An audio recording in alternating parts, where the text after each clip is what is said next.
أعوذ بالله من الشيطان الرجيم بسم الله الرحمن الرحيم سورة آل عمران آیت نمبر یوسل یوشتم بوایو انشاءاللہ اللہ تعالی دې موږ ته د وینا او قرآن کریم د پوی او بیا د عمل کولو توفیق راکړي آمین ثم آمین ورستنی آیتونو کې الله تعالی د اهل کتابو خباستونه سازشونه وغیرہ ذکر کړل بیا د مسلمانانو تربیت د پاره مسلمانانو ته خطاب کو چې تاسو د سره دوستی او د باندې اعتماد مکوئ اوس الله تعالی د کافرو د مسلمانانو عملی جنگونو باندې تفسیر کوي خاص کر په جنگ احد باندې ځکه چې دا یو عملی نمونه او د مسلمانانو تربیت لپاره د احد باندې تفسیری کې چې کم کامیانی شي وي په احد کې د مسلمانانو نه د اغه او مزید نور مسلمانانو ته د تربیت لپاره الله تعالی څنګه چې تربیت کوي د مسلمانانو نو دا غرانګي د احد هغه عملی د مسلمانانو د کافرو مقابله او په دې کې د منافقینو کردار او بیا د مخلص مجاهدینو کامیانه او د اغه اصلاح کولو الله تعالی په دې آیاتونو کې په دې باندې تفسیر او د دې الله تعالی یو طریقه د پخپله د قران کریم تاسو پوهیږئ ان شاء الله الله دې ماته توفیق راکړي چې زه د ښه طریقې سره بیان وکړل شم احد کې چل داسي شوی وو چې جنگ بدر وشو جنگ بدر کې کافرو ډېر بدترین شکست وخوړ او یا کسان پکې مردار شول پخپله ابو جهل او عتبہ وغیرہ د غټ غټ سردارانو پکې مردار شول او ډېر بدترین شکست او ذلیل شکست راغی او هغه قافله بچ شوله چې کومه قافله غوي بچ کول غوښتل البته شکست دې مضبوط خور چې هغه جنگ ته یوم الفرقان وای ډېر عجیب جنگ هغه نو د کافرو سردار ابو سفیان شو په هغه وخت کې لا مسلمان شوی نو د ابو سفیان د مسلمانانو نه بدل اغستو د پاره اکمه قافله چې بچ شوی و د اغه ټول مال ګټه وغیرہ د مسلمانانو خلاف جنگ لګولو د پاره فیصله وکړه زرع خان او تقریبا 50,000 دینار پیسې جمع کړې او ډېر د عظیم یو ډېر زیات مال ودا او نږدې قبایلو ته هم اعلان وکړو چې تاسو راجم شئ چې په مسلمانانو حمله وکړو چې دا ختم کو او یو عجیب چاله دا وکړو ابو سفیان چې مدینه ولوته جواب وکړ د مدینه اوسیدونکو ته او سو خزرج ته چې تاسو په دې جنگ کې مرزه مونږ تاسو سره جګړه نه ده مونږ جنگ خپل یعنی مکه ولو سره مطلب رسول الله صلی الله علیه وسلم سره د ملګرو سره ده تاسو من نه لري شي باقی خواسم يهوديان او منافقین او هغه باره کې خو هغه ته اطمینان او چې دی په منځ ناراضي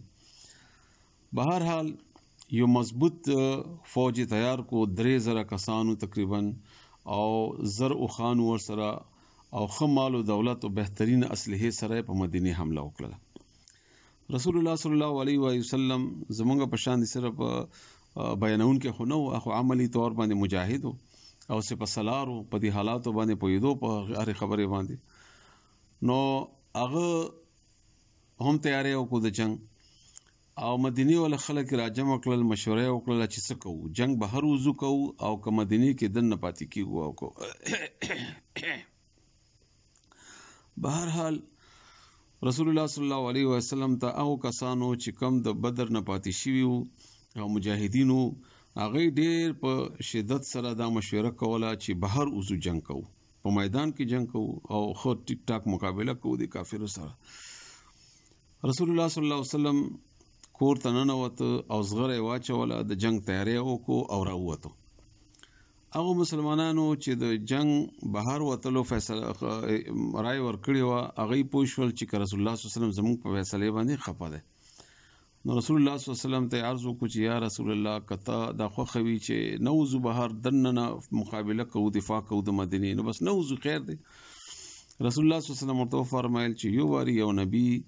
جنگ ته تیاریو کی فیصلو کی زغره واچي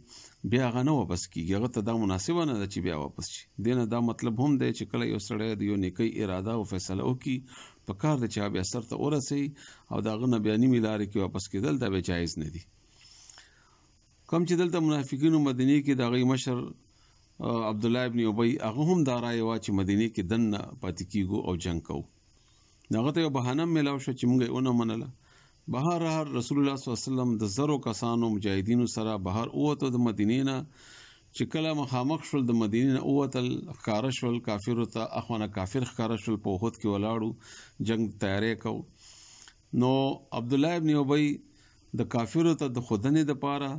او مسلمانانو کې د ډار او د کافرو روب اچولو د پاره خپل ملګرو سره واپس شو. 300 کسان ملګری وو د منافقین او دا ویلي چې جنگ نکېږي که جنگ کې د موږ بتلی وي خو موږ نه زو. او دغه خبره دا وکړه چې رسول الله صلی الله علیه وسلم زموږ اونې منله موږ ورته چې مدینه کې دنه مقابله کوو اته وای چې بهر وځو نو موږ مانینا نو موږ څنګه دې سره بهرل د جنگ نه تختیدو بهانه وکړي او کافرو ته دا احساس ورکو چې مسلمانان کمزوري دي موږ ته واپس شو. په مسلمانانو کې دوه قبيله وي بنو حارثه او بنو سلمہ چې نیو مسلمانانو او مخلص مسلمانانو هغه په ځل کې دا راغله چې موږ دې واپس شو. خو الله تعالی د غیزونه مضبوط کړل او پاتې شول واپس کېدونه او رسول الله صلی الله علیه وسلم سره مرګري پاتې شو. رسول الله صلی الله علیه وسلم مخې ته لاړو او احد میدان کې غر د غن لاندې چې کوم میدان په دکې جنگ بندي وکړه مجاهدین تیار کړل 50 کسان مجاهدین په الته یو وړغوندې غونډې ده په غي باندې کېنول چې تاسو به د خوانه د شا طرف نه د حمله خطر ده نو دلته بناستي راکوزیږي بنا ترڅو پورې چې ما درته نه ویلي که زمونږ د غوخي مرغان او خري هم تاسو به د جن نه راکوزیږي. رسول الله صلی الله علیه وسلم ورته فرمایل حکم مشر عبد الله ابن جبیر رضی الله تعالی عنہ. خالد بن ولید هغه وخت کې مسلمان شوی نو او ډیر بهترین جنگجو هغه د خوانه د بدرې وره حمله وکړه شا طرف نه خو دلته تیرانداز رسول الله صلی الله علیه وسلم کې نولیو پویو رسول الله صلی الله علیه وسلم په جنگ نو هغه واپس کړو. چنانچه کافرو شکست خوړ او په تختیدو باندې شو او اسلحه او مال غنیمت د پرې خود او تختیدل. خالد بن دلته چې کوم کسان عبد الله ابن جبیر رضی الله عنه سره 50 کسانو هغه ولیدل چې کافر تختی نو بیړه وکړه او راکوس شو چې موږ هم مال غنیمت جمع کو. عبد الله ابن جبیر رضی الله عنه بار منع کړل هغه جنگ ختم شونه جنگ ختم شو بس کافر شکست خوړو تختیدل. عبد الله ابن جبیر ورته ویلي چې ګوري موږ رسول الله صلی الله علیه وسلم ویلي دي چې ما درته نه ویلي نه بکوزيږي که زموږ غوخي مرغان وخري هم خبرال څلويخ کسان لاړل کوزه مال غنیمت جمع کې دوه لپاره. خالد بن ولید خو پویو په جنگجو سړی وغولیدل چې هغه کسان خورا کوشل او ډېر لک کسان پاتې دي نو هغه شا طرف نه حمله وکړه مسلمانان شا طرف نه راګیر کړل هغه لس کسان شهیدان شو او شا طرف نه د مسلمانان راګیر شول مخینه کافر را واپس شول هغه ولیدل چې خالد بن ولید شاته نه حمله کړې ده نو دا په دوه طرفه کافرو کې راګیر شول ځکه چې شا طرف نه جنگ خوري زیات بدترین جنگ وي. کافی مسلمانان په کې شهیدان شول او یا کسان مسلمانان شهیدان شو په خپل حمزه رضی الله تعالی عنہ چې رسول الله صلی الله علیه وسلم ډیر امینه او مضبوطه سهارا هغه هم په کې شهید شو. رسول الله صلی الله علیه وسلم په خپل زخمی شو او غخونه مبارک زخمیان شول شهیدان شول او ویني داغه پانو مبارک ته هم لاړې. بهرحال ډیر کم مسلمانان پاتې شو. رسول الله صلی الله علیه وسلم د دفاع لپاره څو مسلمانان د جنگ د احد د غره طرف ته او قتل رسول الله صلی الله علیه وسلم د غره غاړې ته لاړو په خپل هم ال تلاړو. ابو سفیان ولیدل چې کسان مدینه طرف ته لاړل څو احد طرف ته لاړل نو ابو سفیان د احد طرف ته روان شو او आवाज یې وکړ چې تاسو کې محمد شته صلی الله علیه وسلم. رسول الله صلی الله علیه وسلم منع کړ چې جواب ما ورکوي. بیا ویل چې ابوبکر شته رسول الله صلی الله علیه وسلم منع کړ چې جواب ما ورکوي. بیا ویل چې عمر شته عمر ځانتنو ډیر تیز आवाज سره جواب ورکړ چې هاو محمد هم شته عمر هم شته ابوبکر هم شته او زه هم ژوندی یم الحمدلله. رسول الله صلی الله علیه وسلم مقصد دا چې د اطمینان وشي چې داخله شهیدان شوی دي او د زورور شي چې مونږ په بل جنگ کې دنه بدل واخلو یا نور حکمتونه. بهرحال ابو سفیان ویلي چې مونږ د پاره حبل دی او تاسو د پاره حبل نشته مونږ د پاره عزا دی او تاسو عزا نشته. الله ورته فرمایل عمر دې انتونو ته چورته وای چې زمونږ د پاره الله دی او تاسو الله نشته رب دې زمونږ مولا دی الله زمونږ او الله هی لوی دی حبل یا عزا لوی نه دی الله اکبر الله لوی دی. بهرحال ابو سفیان واپس شو د احد غرنه او مکی طرف ته روان شول. رسول الله صلی الله علیه وسلم د زخمونو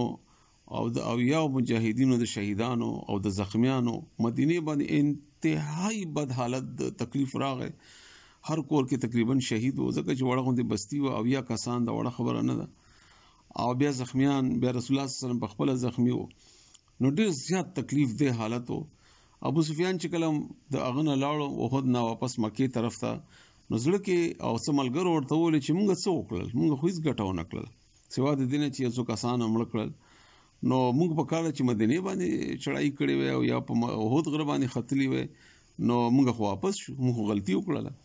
چنانچه ابو سفیان د واپس کېدو اراده وکړه. رسول الله صلی الله علیه وسلم چې مدینې ته راغلو، انتهایی تکلیف دی حالت کې اعلان وکړو چې ابو سفیان پسې ځو، ځکه چې واپس حمله ونه کی او مدینه د دفاع لپاره، او هغه کسان بزی چې کوم کسانو مخکې جنگ کې تلیو، یعنی مطلب منافقین بنسي په دې عین تکلیف کې، په دې شهیدانو کې، په دې زخمیانو کې مسلمانان دوباره رسول الله صلی الله علیه وسلم سره راوتل او د ابو سفیان مقابله ته لاړل دوباره، ځکه چې دلته ابو سفیان هم راتلو خطر و. ابو سفیان ته پته ولګېده چې رسول الله صلی الله علیه وسلم مقابله کوي، شا طرف نه روان دي، هغه په زړه کې مروب راغی او دا ډېره غټه خبره وه چې دومره شکست باوجود هغه موږ پسې بیا راووتو. نو ابو سفیان ویرېدو، وتښتېدو او رسول الله صلی الله علیه وسلم هغه ځای ته لاړو او هغه ځای کې مسلمانانو 3 ورځې تېرې کړې او هلته کافي تجارتونه هم وکړل، ښه مالي طور باندې فایده هم وکړله او شکست هم کافرو سره د فتح شکست هم وخوړ، ځکه چې راڅه حاصل خو نه کړل. هغوی دوی چې کوم شهیدان شي وو د هغې ډېره بېزتي وکړله. حمزه رضی الله تعالی عنه ټول کټ را کټ کو او د هغه جګر یې هم راویستو. بهرحال ډېر تکلیف دی خبره وه رسول الله صلی الله علیه وسلم دپاره. چې کله د منافقین واپس شول، نو دوی دغه اعتراض وکړو په رسول الله صلی الله علیه وسلم باندې چې کني موږ خبره یې ونه منله، او بیا د مسلمانانو 2 ډلې شوې په دې باندې چې یاره دا منافقین مسلمانان دي او که نه دي. بعض ویلې چې مسلمانان دي ځکه چې منځونه هم کوي او کلمه هم وایي، او بعض ویلې چې نه مسلمانان نه دي ځکه چې رسول الله صلی الله علیه وسلم عین د جنگ په میدان کې پرېښود او جهاد نه وتښتېدل. نو دا ټولې خبرې باندې په دې آیتونو کې تفسیره ده. مسلمانانو ته د خپل غلطیانو احساس هم ورکوي الله تعالی، تربیت هم کوي الله تعالی، او پوهیږي ورسنی مسلمانانو ته هدایت دي چې تاسو په جنگ صورتحال کې به داسې کامیابی به بیان نه کوئ. او دا خو صحابه کرام او هدایت خو زموږ ټولو مسلمانانو لپاره دي. بیا په دې کې ډېر زیات اسباق دي، ډېر زیات. الله تعالی دې موږ تاسو ته په دې باندې پوهه عمل کولو توفیق راکړي. ان شاء الله دغه آیات به سبا زه بیا وایم ان شاء الله، ځکه چې دا خبره ضروری هم ده، په دې باندې تفسیره ده. نو نن دا واقع شو مختصر غونډه دی، واقع کې نورم ډېر زیات سبقونه او ډېر زیات پهلوګان دي. الله تعالی دې ماته توفیق راکړي چې زه دې بهترین طریقې سره معنا او تشریح وکړلی شم. الله تعالی دې موږ تاسو په دې باندې پوه کړي.